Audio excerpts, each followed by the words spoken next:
Hello and happy Friday, everyone. Welcome into Green Daily live every weekday at 3 Eastern on the Action app and YouTube channel. If you're watching on YouTube, give us a like and subscribe. It really helps. I'm Charlie Disturco, and coming up on the show, we got WNBA and Major League Baseball props from your very own Sean Koerner. Plus, Tim Kalinowski hops on to talk about the Stanley Cup Final tomorrow night.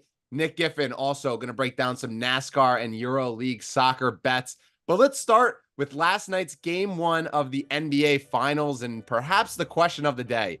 What happened with the Dallas Mavericks? We talked yesterday about the public being all over Dallas, and well, not a surprise maybe, but Boston put on a swift end to all hope there. The C's started off strong, never looking back despite a quiet game from Jason Tatum. Kyrie Irving in that revenge game opportunity no-showed 6 of 19 with just 12 points and 2 assists. Dallas as a whole had just 9 assists in the loss. Keeping that in mind, we're here for a little over-under reaction game with Sean Little and Chris Raybon. All right, I'm going to throw out a couple of statements. You guys are going to tell me, is this too much of a reaction, the world's on fire, Chicken Little situation, or should we pump the brakes a bit? We'll start with just the game. Boston is in a different weight class, and a sweep is coming. Sean.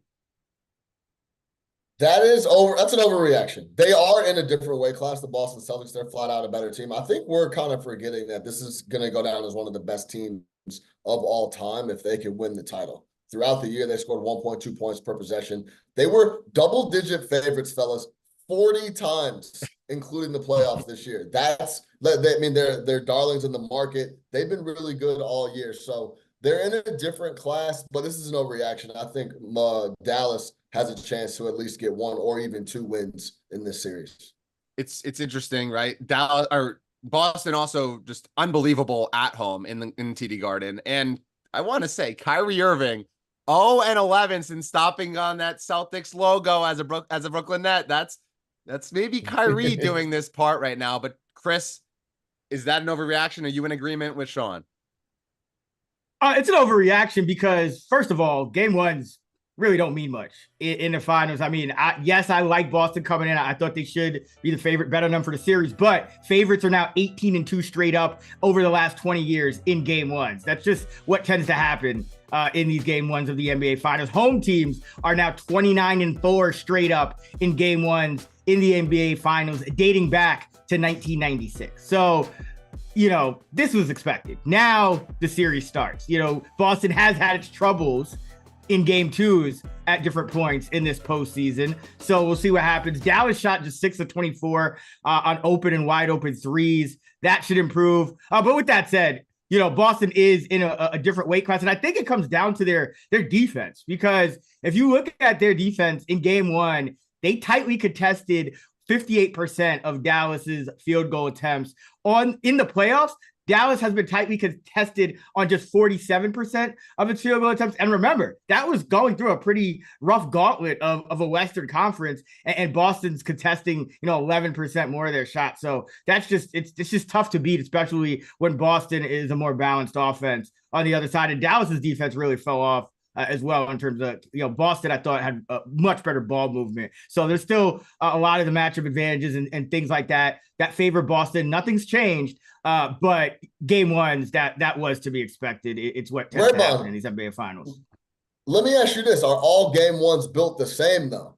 There's some game ones where the home team takes care of business and the game goes kind of how we thought it would. I wasn't expecting them to blow their doors off and Luka to have 1 assist and them not be able to do anything on offense and, of course, get stretched out on D. Are they all built the same, though? They're not all built the same. Like, I think you hit on it. This Celtics team is going to go down as one of the best all time if they can secure this. But I feel like it's probably a little more expected than the public as a whole thought, just because, Charlie, you hit on it at the top. This was such a public dog were the Dallas Mavericks. Everyone wanted to bet on the Mavericks. Game one, I think, what did we track? 2/3 of the bets and the money coming in on the Dallas Mavericks, even though, they were they were 6.5 point. I think they closed at 6.5. Yep. That seems like a lot of points for a dog in the NBA Finals, but this Celtics team is really good. So I wasn't personally surprised. I get it if the public is, but at the same time, you cannot judge an NBA Finals off one game. Because, hey, remember this.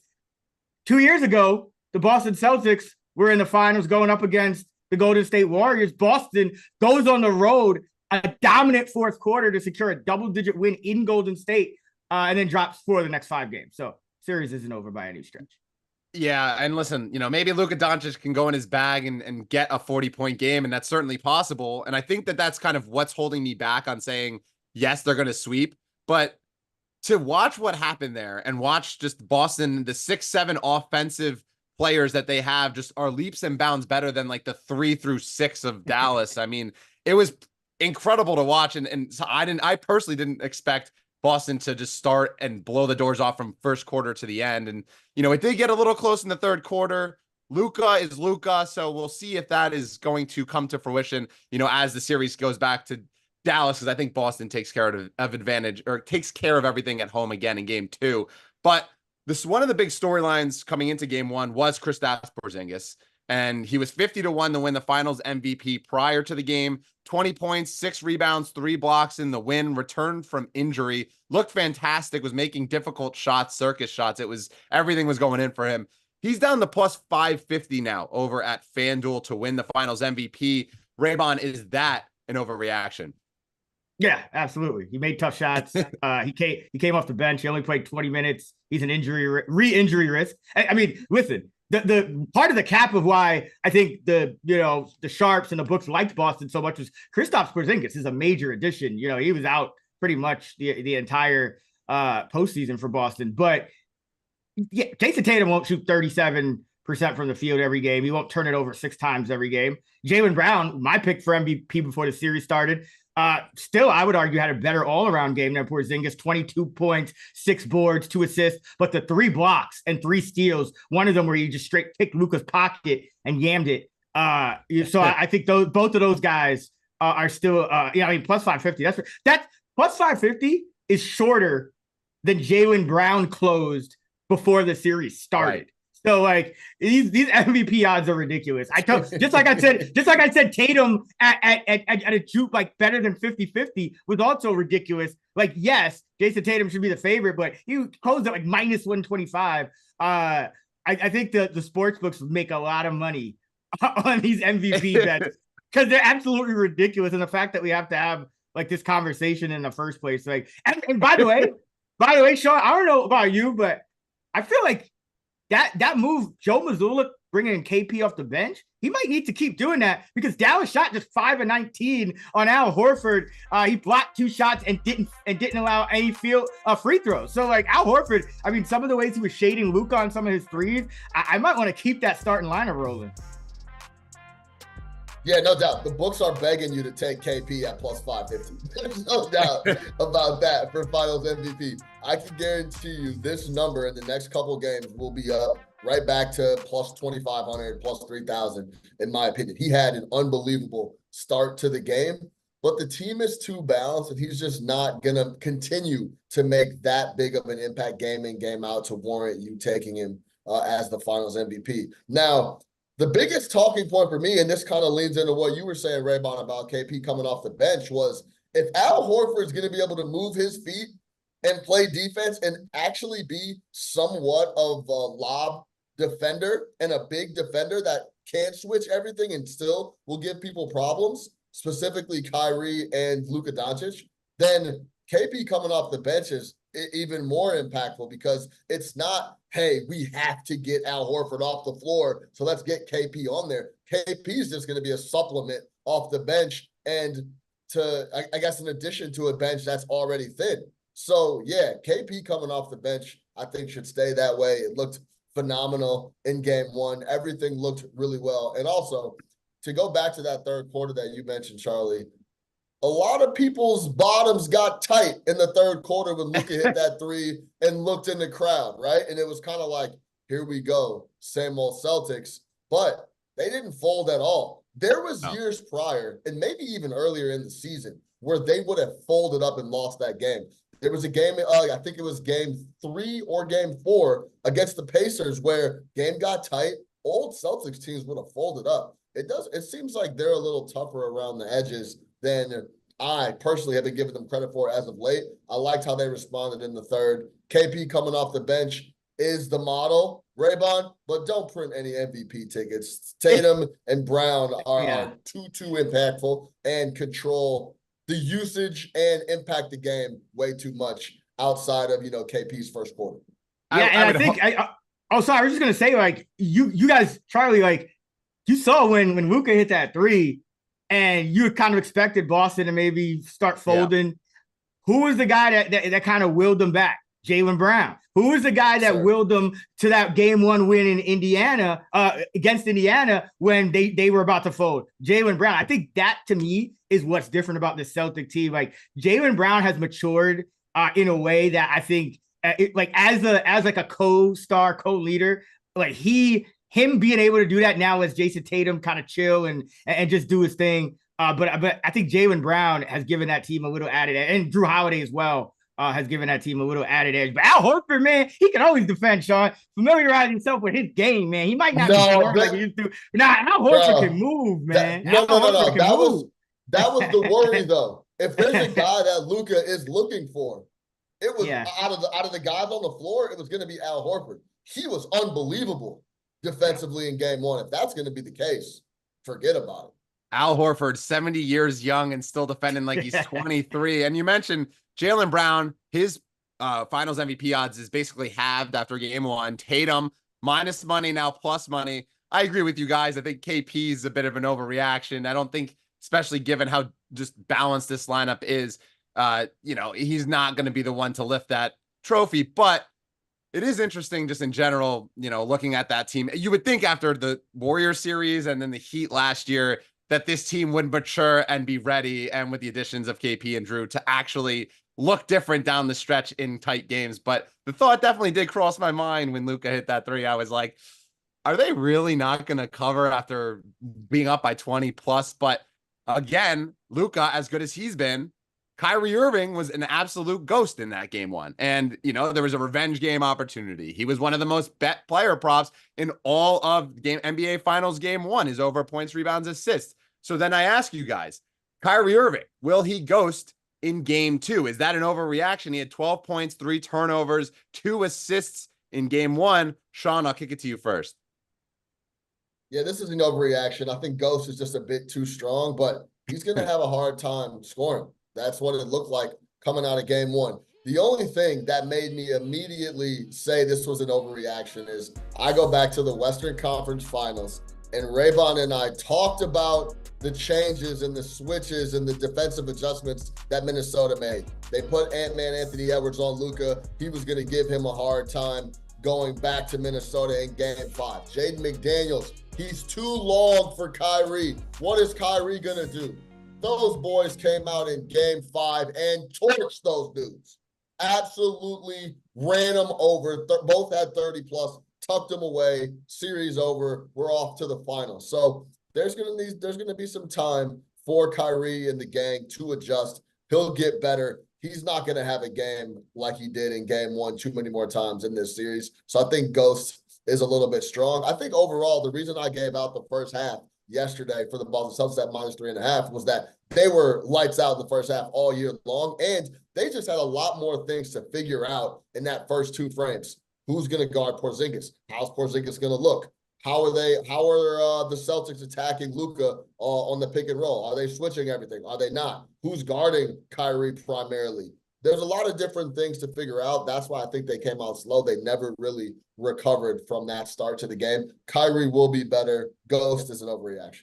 It really is a chess match, in the NBA Finals, and the Celtics, obviously the better team, so the adjustments have to be made by Dallas. But I would have been surprised, or would not have been surprised, if Dallas PD didn't put an Amber Alert out for Kyrie, because it was 6 of 19. A lot of the shots he took were just awful contested shots, and Raybon touched a bit on the contested shots earlier. But Raybon, are you in agreement with Sean here on Kyrie being a ghost or not? Yeah, I mean, it's a little bit of an overreaction. I mean, he took 19 shots. Sometimes he's going to make 15 of those. You know what I mean?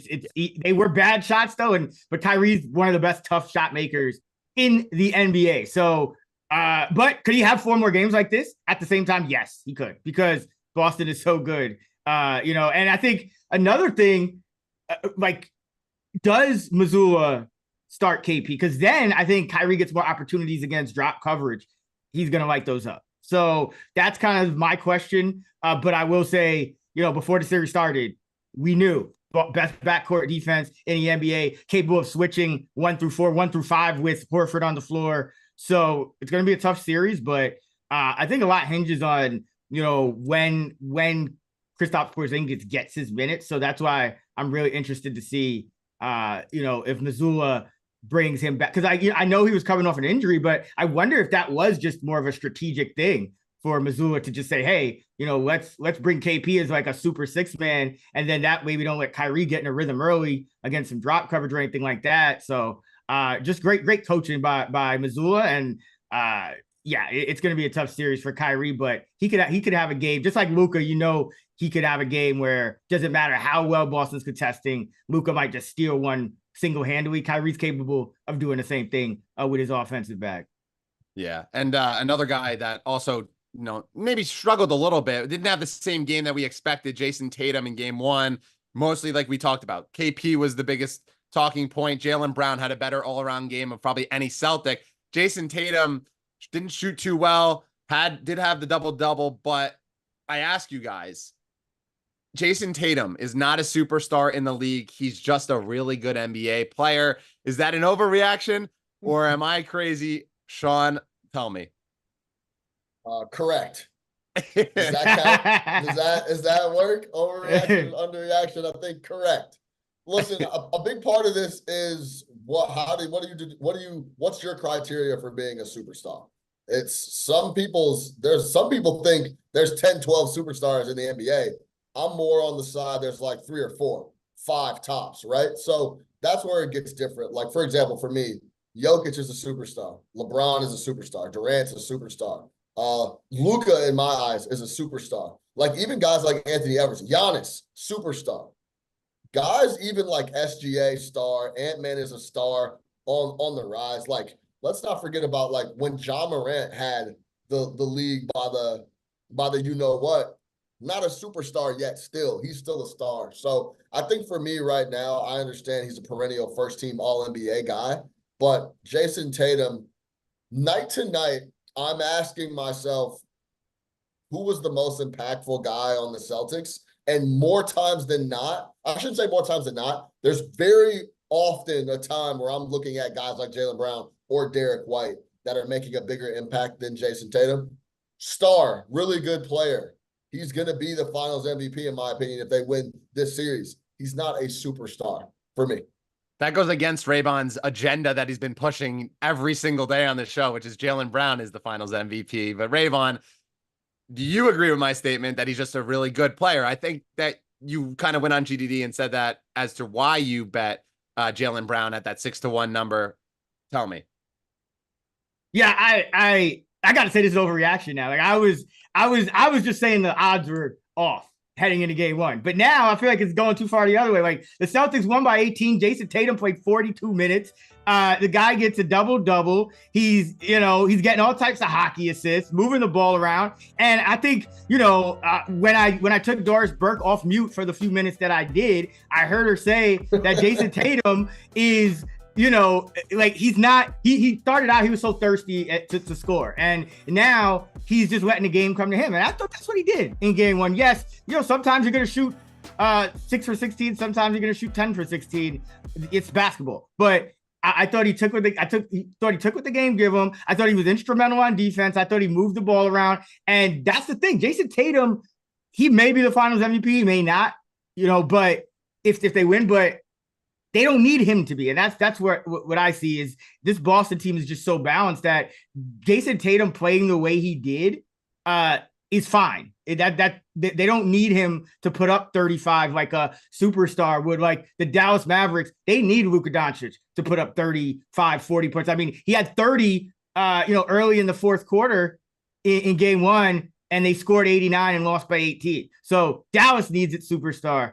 Boston does not need its superstar. So regardless of what you're calling these guys, Tatum, Brown, whoever, they don't need it. They're so good. And now Joe Mazzulla is coming into his own as a head coach. I thought his timeouts were a lot better. I thought the decision to bring KP off the bench was great. So there's a lot of different ways Boston can win. But let's now Jason Tatum is still key, and I think anyone who's writing him off after game one, that's a mistake.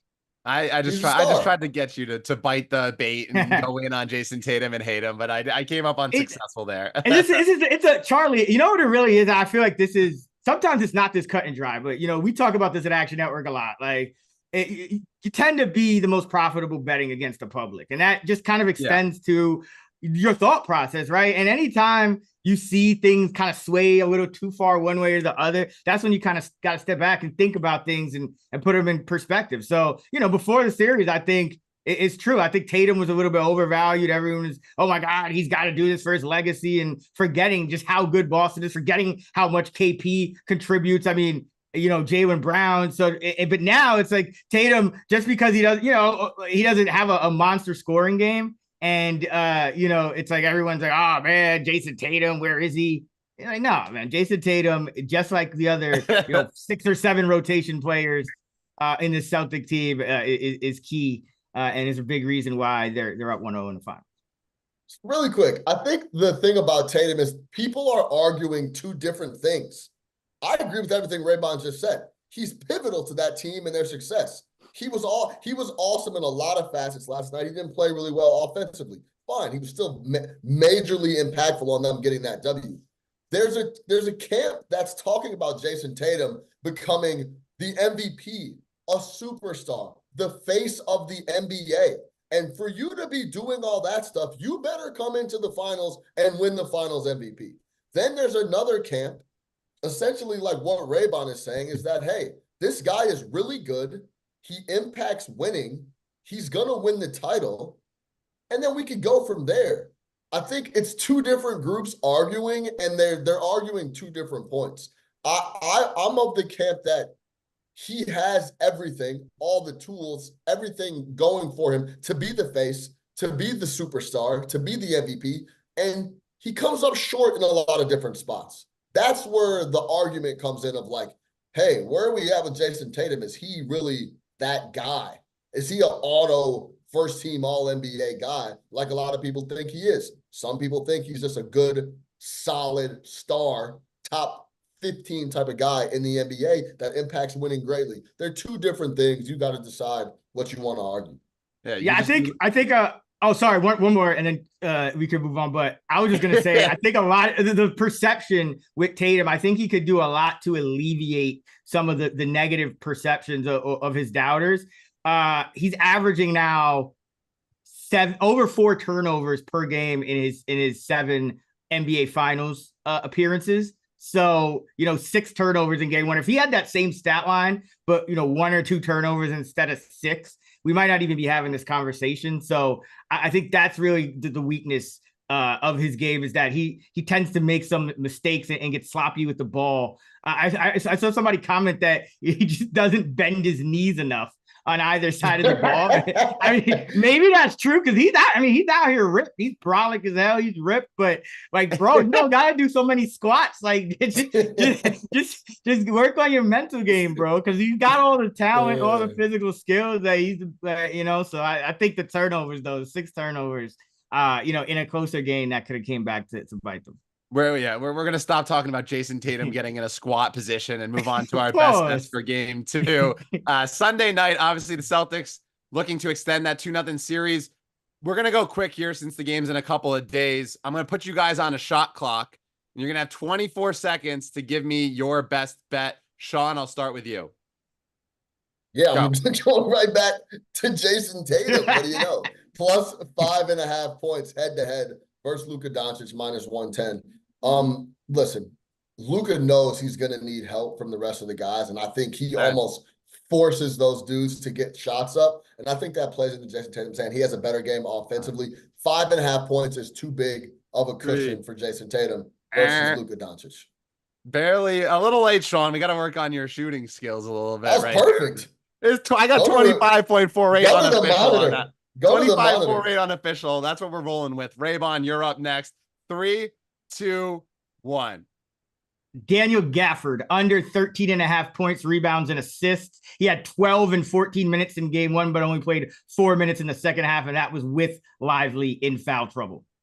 That was perfect. I mean, Sean, take some notes about how an expert does it like Raybon. That was 12 seconds official time we're going to book it as. But Sean Little, Chris Raybon, thanks so much for diving into the game one over under reactions. You got their best bets as well. Appreciate y'all coming on. And sticking to the hardwood, but on the women's side of things, a Friday night slate 4-pack on the WNBA. They start 7:30. Standalone island game for the Indiana Fever. Now -3 on the road against the Mystics. -2.5 too, depending where you look. That line open with the Fever as slight dogs and has jumped in the opposite direction. 3 other games at 10 o'clock, including the Aces, who are 8-point favorites tonight against the Seattle Storm. Keeping that in mind, and special sorry to those in the Discord waiting for Sean Koerner's props. I know everyone is very much ready to hear what Sean Koerner has to say. We've got a couple of WNBA props tonight, Sean. We're going to start in that Fever game I mentioned. +1 to -3. That line has been on the move, and over under of 162. Where are you headed for your first prop? Yeah, I can't believe the line was Mystics -1 at some point last night. But yeah, I'm going with a rebound prop for this game. Nalissa Smith of the Fever to go over 8.5 rebounds at -114. Nalissa returned to the starting lineup 3 games ago. She's been playing really well ever since Temi Fagbenle suffered a foot injury. She's going to miss a couple weeks now. So I'm going to expect Smith to average 33, 35 minutes a game until she returns. But she's been solid the last 3 games, averaging 9 rebounds a game. But that's despite 2 of the games being blowouts against the Liberty and Storm. Again, I've mentioned it a few times, but just the Fever have had a brutal schedule to start the season. They have a little bit of relief tonight against the winless Mystics, who are going to be without Shakira Austin again. So this is just a great spot for Smith to rack up the boards. And last game, Aaliyah Boston was forced out of the game with an ankle injury. She's expected to play, but if she's anywhere less than 100%, that's going to mean more minutes and more rebound chances for Smith. So love the upside here. I was projecting her closer to 9.5. So I think we're getting a full board of value here and about a 61% chance she gets over 8.5. I do want to ask you, Caitlin Clark, obviously a very popular play across Action Network today. We talked a little bit before about her points prop or threes prop. Are you giving me the green light to go ahead and bet on Caitlin Clark in any way I can? Yeah, I think this is a great game to take the over on her threes. I've seen, over 2.5 around -145. I'm projecting her right around 3.5. Again, this is a great spot for just the Fever in general to get going. The Mystics, they don't turn over much. They don't send opponents to the free throw line much. So she should get off a ton of shots. And, she's shooting below 30% from beyond the arc. She's only going to get better. So I think this is a great spot for her to blow up. I saw, these aren't official props, by the way, but 4+ made threes on FanDuel at 2-1 odds. Again, I'm projecting that closer to coin flip. So I think this is a fun time to invest in her threes. And I'm showing, some value on her overs. Not an official play from Koerner, but I'm investing in that 2.5 threes. But the other game that you're focusing on here, Yeah. The Dallas Wings, they're 4-point favorites on the road tonight against the Los Angeles Sparks. Total of 161.5. Where are you headed on this one? Yeah, so I'm going with Maddie Siegrist of the Wings over 12.5 points. It's -130. But I really like this one. She has a really high floor right now. She's stepped up the last 5 games. She's playing a much bigger role. She's cleared this in 4 of the last 5 games. And the only time she didn't, she put up 12 points. So again, she just has a really high floor in this market right now. And she's actually due for some positive shooting regression as well. She's only shooting just under 30% from beyond the arc. She shot 33% as a rookie last year. And she's been struggling at the line. She's shooting 79% from the free throw line. She was a 93% free throw shooter last season. So I think she's only going to get better, and she's already shooting a ton of shots. So love the over 12.5 for her at -130. I was projecting this closer to 15. So I'm giving her about a 64% chance she clears this. Positive regression He's always the best. With Caitlin Clark, hopefully the threes come. With Maddie Seagrass, Yes. hopefully it's in any way possible. But of course, two WNBA picks. You also have a couple of MLB. So let's move right on to the diamond here. First game that you have a prop in is Miami against the Guardians. They're around a near pick 'em. There we go. Well, maybe a foreshadowing to what your second Yes. prop is going to be in the LA Angels game. But Logan Allen, Ryan Weathers, a battle of southpaws tonight. Total around 7.5. Which pitcher are you backing or fading? So I'm fading Ryan Weathers here and going with under 4.5 strikeouts at plus 115. This one isn't for the faint of heart because he has been on fire. He's cleared this in 3 straight. He was a guy, about a month ago, I was saying he's due for a lot more strikeouts going forward. And sure enough, that has happened. He had 11 strikeouts his last start. However, I do expect him to cool off a bit. This is a tougher matchup against the Guardians. His top strikeout pitch this season has been his changeup. 7 of his 11 strikeouts last game were on the changeup. But the Guardians have the lowest put-away rate in the league against the changeup, with just a 12% strikeout rate on changeups with 2 strikes. So again, that's just going to be tougher for him to rack up Ks here.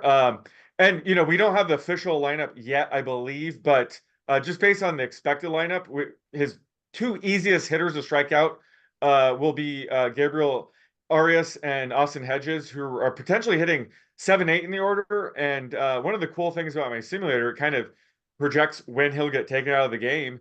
And most of the time, he's going to get taken out right before those 2 come up. So this is actually the toughest adjusted lineup of the day to get strikeouts. So I think that's a sneaky way that he might go under this, is he doesn't get to those 2 hitters a third time. So I'm projecting closer to a 60% chance to stay under 4.5. And again, my projections are very bullish on him. I've been saying for a while now he's due for a ton of strikeouts. I'm still showing value here on the under. And plus, we're getting plus money, which makes this even better.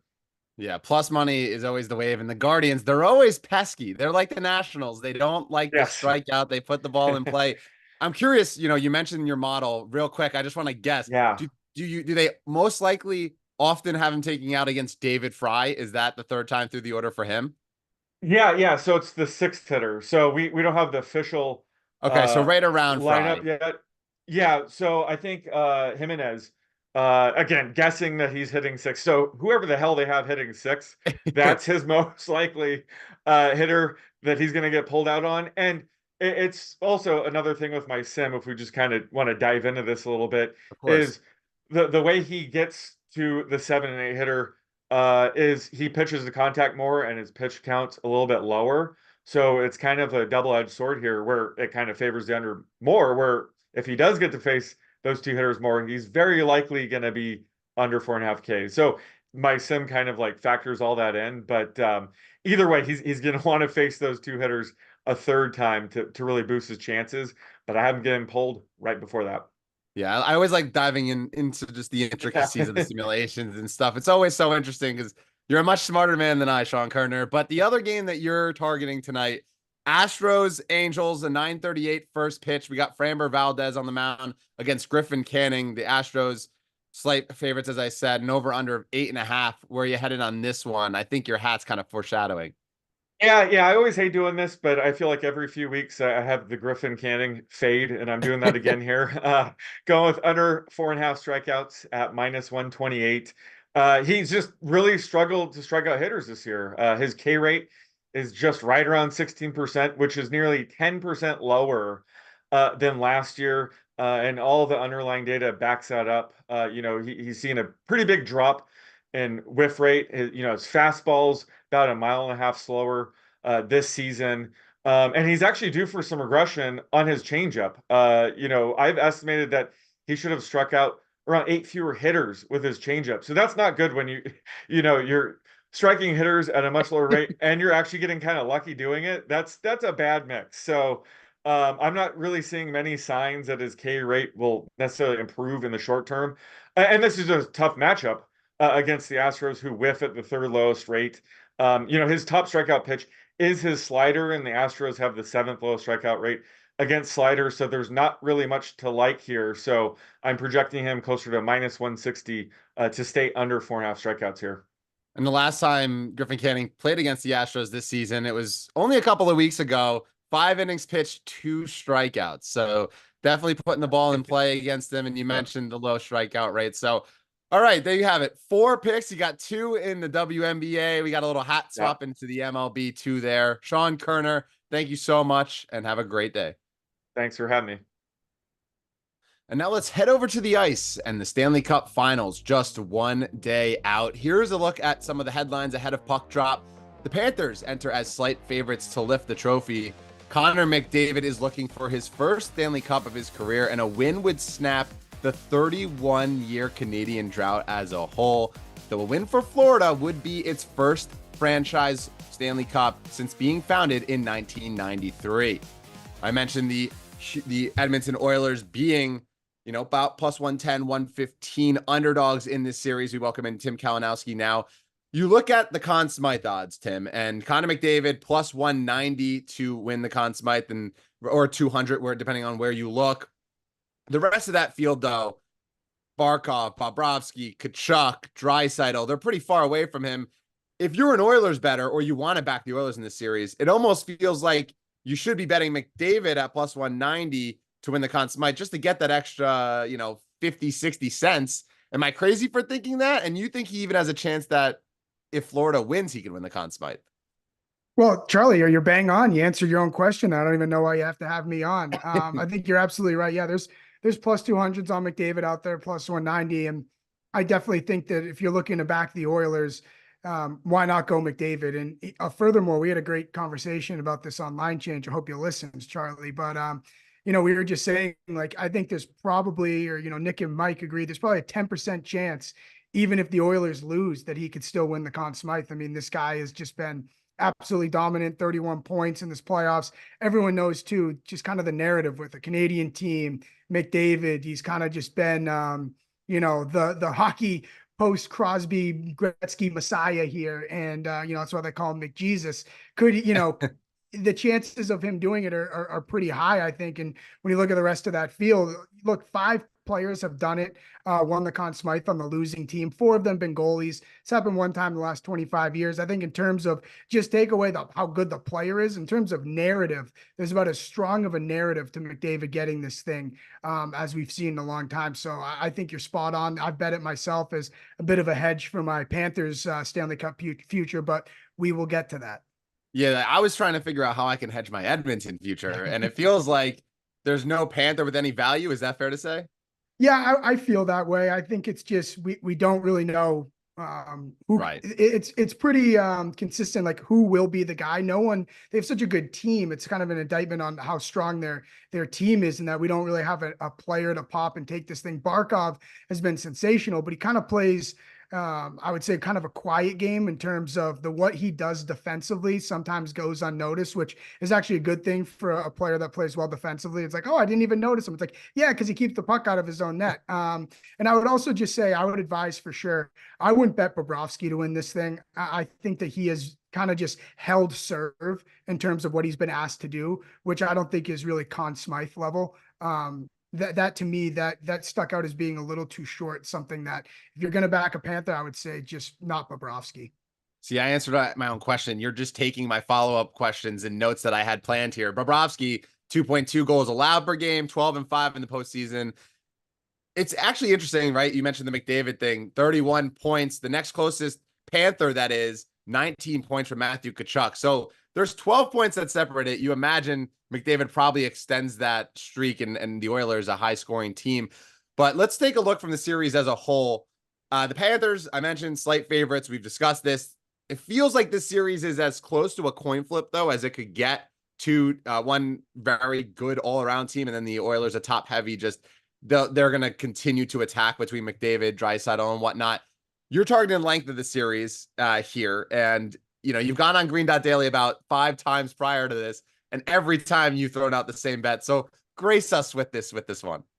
Yeah, again, you don't need me here. You could have just like AI'd something from what I said earlier. And I bet this 6 times in the playoffs. I'm 6-0 betting it, knock on wood, but I like this thing to go over 5.5 games. It's minus 188. I think, frankly, a lot of people just don't like betting this. They don't like tying up minus 188 and laying it for a series that could last, 2 weeks. I just think that people are uncomfortable with it, but I have no problem doing it. I got the funds to do so, Charlie. No, I just think this thing's going the distance. When you look at, I think you can draw a lot of similarities to Edmonton and Dallas in terms of the style that Florida plays. We obviously saw that one go over 5.5 games. It's going to be interesting here. To me, one of the biggest X factors is going to be what Florida can do on the power play. Dallas didn't score a power play goal against Edmonton that series. So I was saying, only room to grow here. If you're Florida, you just got to beat 0 goals on the power play. I think that will be a key factor in extending this thing.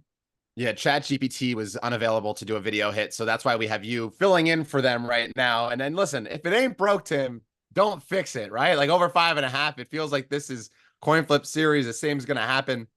Let's talk some player prop futures though too. You mentioned McDavid having the value on the Conn Smythe Award, but you actually like a different Oiler in a head-to-head goal series and maybe even leading the Stanley Cup Finals altogether. Yeah, I mean, Connor McDavid, like he can just apple you to death, right? He can just bank shots off of Zach Hyman for the rest of the series, and he's going to get his points. But in terms of, putting the puck in the net himself, Draisaitl, he's outscored McDavid in terms of goal scoring in 2 out of their 3 series. So I like Draisaitl to have more goals than McDavid. You can get that at minus 115. Draisaitl 10 goals to McDavid's 5 in this playoffs. I just think that the name of Connor McDavid is what makes this thing closer than what it should be in my mind. And then also on top of that, just why not take Draisaitl to lead the series in goals plus 600. There's 3 people with shorter odds than Draisaitl, and so we're kind of getting, I feel like, a gift here at the 6-1 with what Draisaitl's capable of doing.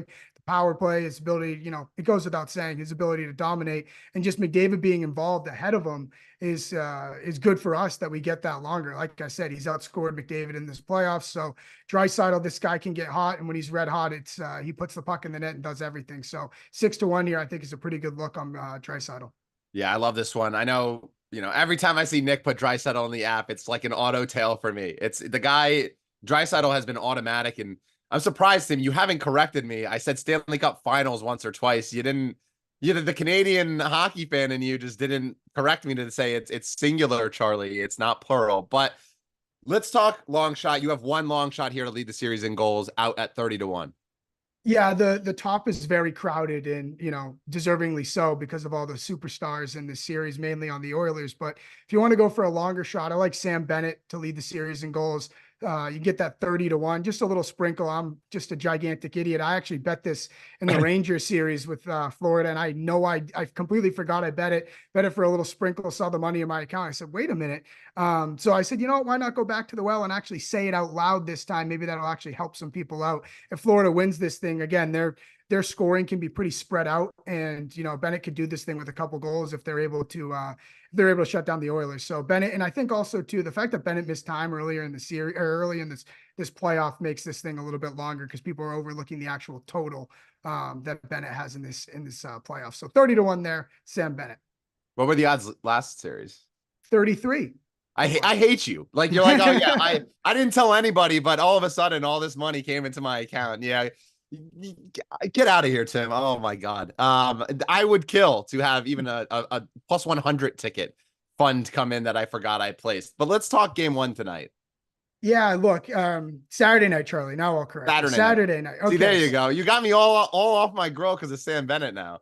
Yeah, I like goals to be scored, at least early in this series. The Oilers are 7-2 to the over in games 1 through 3 of this playoffs, and that's consistent with the trend we've seen over the last 3 years. Games 1 through 4, they tend to go over 57% the last 3 years.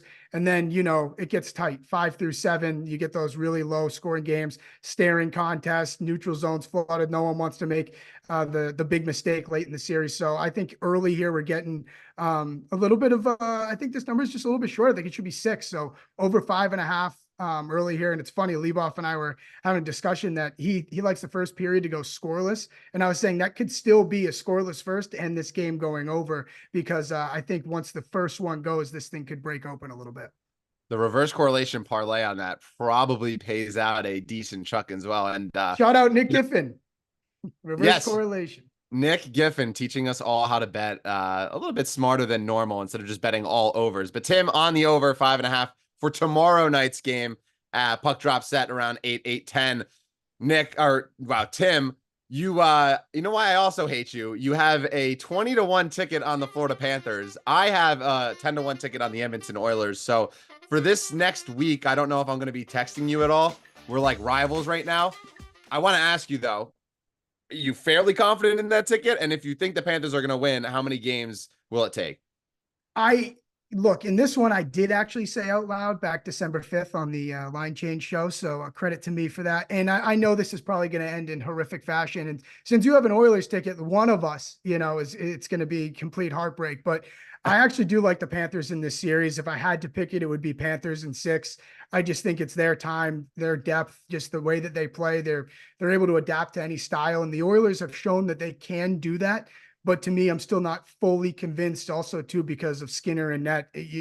If one game, if he has one of those one bad Skinner performances, that could be crucial here. So I would say Panthers in 6 if I had to. If you had to. Well, you are, and you are saying Panthers in 6. I'm hoping Edmonton in 6 or 7, but we'll see with that.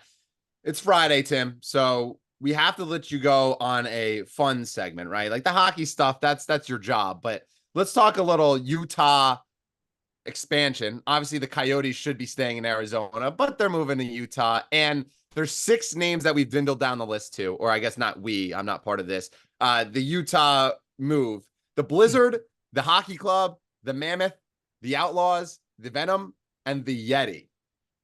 Which name do you like? I think the Yeti is the best, but the problem is Yeti plural? We have no idea. Is it Yetis? Is it Yeti? And I think that this is just, at first I hated it because we didn't know if it's plural or not, but it's going to just be hilarious watching everybody stumble over themselves on, network TV and stuff saying Yetis, Yeti. So until we can clarify that, I guess I'm interested. I want to see people have trouble with it. I think that would be good theater.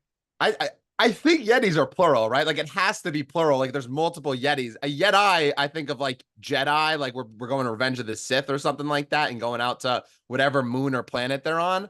But personally, I'm a Utah Hockey Club guy. I think Washington football team was an electric name. The Commanders is way worse. Why not just keep it simple? Utah Hockey Club. And the Montreal Canadiens originally were the just Canadian Hockey Club. So it could be a bit of a throwback there. And again, I think, Charlie, you're getting confused. The Yetis, like in the cabinet of your fridge, I think that you fill water in. I think those are Yetis. I don't know about the actual animal.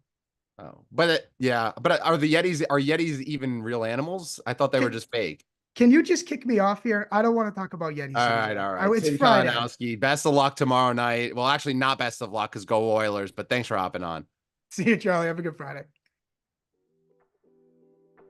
Over to the Raceway, and the Toyota Save Mart 350 gets underway Sunday at 3:30 p.m. Eastern. As always, you can get Nick Giffen and Stephen Young's best bets for the race on the Running Hot podcast. New episodes out every single Thursday.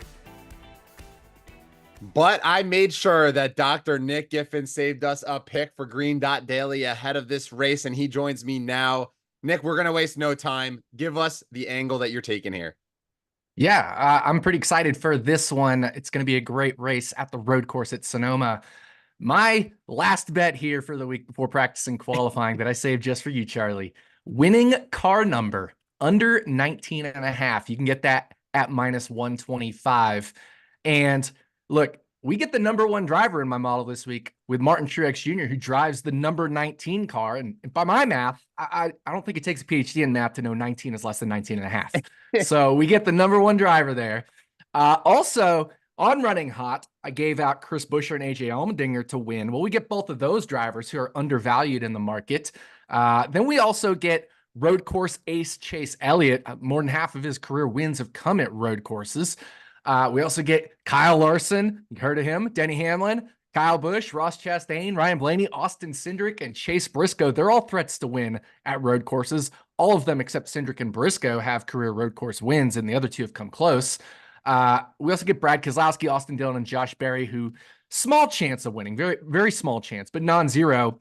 And we get a couple other drivers, Corey LaJoie and Kaz Grala, who, they exist. But I said that last week about, Austin Cindric. He exists. And then he ended up winning in the race winning us that Team Penske bet on Green Dot Daily last week. So yeah, never know when those existing drivers will also take it home for you. So my model has this closer to 60% for the winning car number to be under 19.5. So I'd play this closer to like minus 140.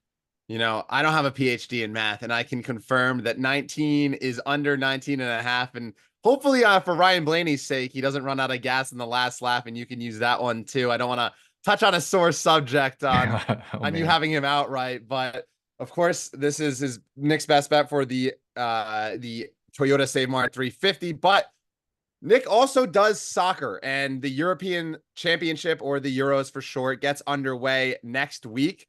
Friday, June 14th, first kick, Germany, Finland. It feels like yesterday the Euros were. That's what Barbara was saying, our producer, and really because the World Cup was a couple of years ago. But I know that you were kind of modeling that tournament and doing well, because you always do well with your math numbers and stuff. So you have a couple of futures for us ahead of the actual start. We'll start with your approach to betting the winner. You're not actually taking an outright future on one particular team, or I guess country, I should say. You're just going for a group. Yeah. And that's because I actually have value on 3 teams in this group. So I'm going to take the winning group, to win the Euros. Group B at plus 450. Group B has 3 of the top about 12 teams in the world. You could say Croatia's around 12th place, and including 3 of the top 8 teams in the Euro tournament by our power ratings. And really, we could say 3 of the top 9 because there's a little quirk in the math, which makes Belgium lower in our power ratings. Basically, Belgium's been really lucky if we want to talk luck rankings. But let's say 3 of the top 9 teams in the world, or in the tournament, I should say, come from Group B. So already 3 strong teams with Italy, Spain, and Croatia. Group B also, if we look at the path through the knockout rounds, and we look at first place, second place, and a potential third place qualifier from Group B, because there is 4 of the 6 third place teams go through. Group B gets the best trio of potential round 16 games. The Group B winner, of course, would just face a third place team. Group B runner-up would face the Group A runner-up, and the Group A runner-up is going to likely be anybody but Germany from Germany's group, right? Because Germany is the home team there, and they're very likely to win Group A. So at worst, if it's not Germany, Group B would be a coin flip at worst versus Switzerland, probably even favored versus Switzerland if Switzerland were to be the runner-up from Group B. And then if the third place team from Group B qualifies, again, which could be Croatia, Italy, or Spain, most likely, they would face either the Group E or Group F first place team. And Group E and Group F are the 2 weakest groups in the tournament, which is Belgium and Portugal coming from those groups. And most likely we'd be in like a coin flip situation against Belgium or Portugal as well, even if it was something like Croatia that was advancing as the third place team here. So really, we have some very nice paths. We avoid the super heavy hitters like France, England right off the bat here. So Group B has a really great path through the round of 16. And you always want to put the better teams later in the tournament, because then there's a chance they get knocked out and you don't even have to face them. Group B is also sneaky in that they get the biggest positive rating adjustment in our power ratings, because throughout the qualification process and the competitive cycle the past few years, Group B has faced the toughest schedule on average. So that could be a little underrated fact as well, that if you look at things like record or expected goals or goals and stuff, actually could be undervaluing the Group B teams because they face some tough teams. So this might sound a little crazy when we're seeing plus 450 is fair, but I have this around plus 250 is fair. Now, maybe, my model's a little optimistic, but I certainly would play this down to around plus 300 or so. Italy won last year. They're in this group, and you don't have to convince me to bet on Italy as the, host the Paisan out here. But I do, want to just say, you sound, when you're describing this, like you ever see Always Sunny with the Charlie meme where he's like looking at the bulletin board of, okay, well, if this team finishes second, they face this team. It's so many intricacies, but that's why we leave it to the professional here with Nick Giffen. Just a reminder, Group B, Italy, Spain, Croatia, Albania. Probably not going to get Albania out of this group, but that big 3, as Nick was saying. Let's also talk Group E for a sec. You have a unique angle on this one. Belgium, Ukraine, Romania, Slovakia are in Group B. Belgium minus 225 to win the group. So I would assume you're not going to bet on them to finish last, but you are betting on one of the other 3 teams.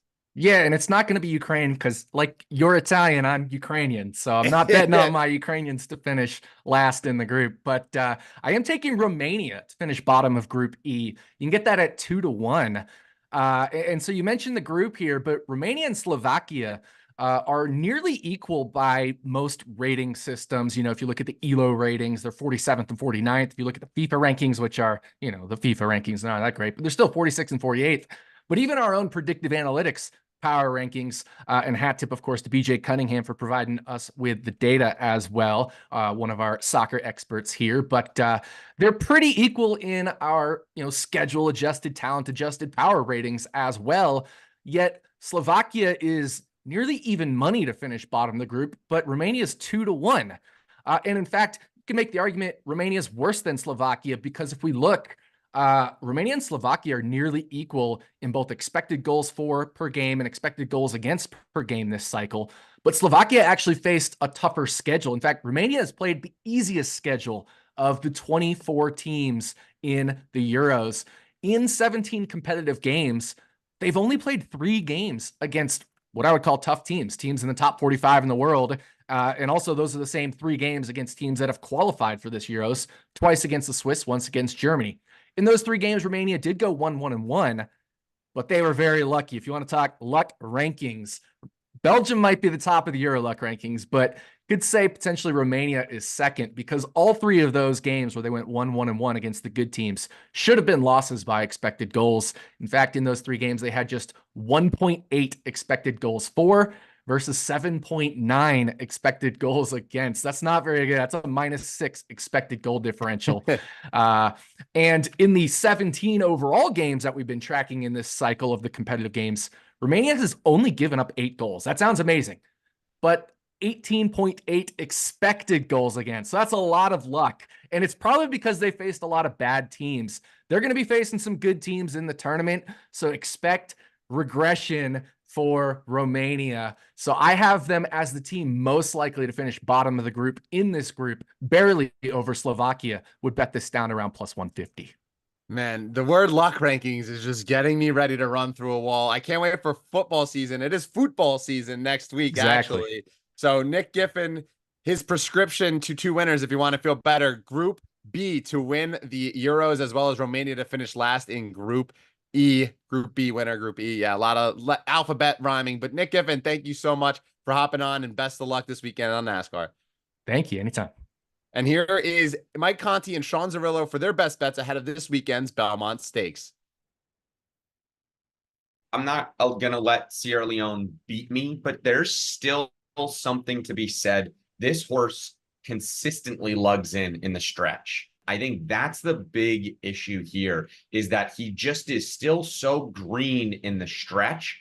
I just don't know what to make of that. And I get it. He's a super talented horse, but at 9-5, it's just tough. So I'm looking for value elsewhere. I'm going with my top selection to Antiquarian, the number 5 at 12-1 on the morning line. This is a very similar route to what Arcangelo took last year to win the Belmont. I like where he's heading. His stalking style fits really, really well in here. So Antiquarian is going to be my top selection. Thank you, Mike and Sean, for the best bets ahead of the Belmont Stakes. And just a reminder, any pick we give out here on the show, you can easily reference by following green.daily in the Action app. We keep track so you don't have to.